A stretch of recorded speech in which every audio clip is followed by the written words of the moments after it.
Welcome, dear parents. We are going to teach you how to enter our online class through Zoom. Go to Google Play Store.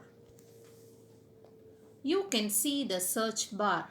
Click on the search bar and type Zoom app. Click search icon. It is on the top on the right side.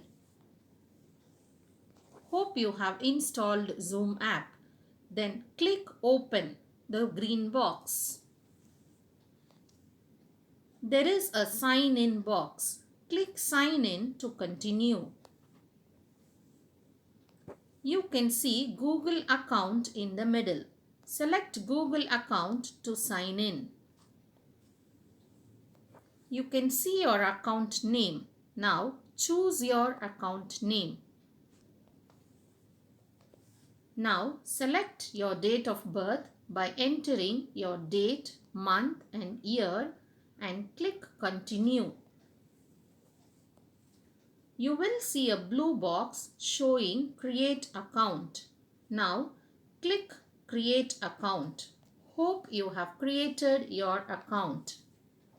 Click settings, which is at the bottom right side. Select your name, which is on the top. Select the third option, display name. You will now see a box. Type student name and click it.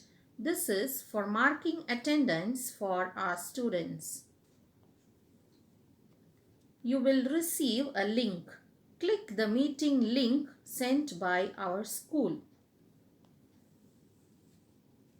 You can see Zoom on the left hand side corner. Now select Zoom app and click always. Please wait patiently until the host starts the meeting. You are now ready for our online classes. Thank you.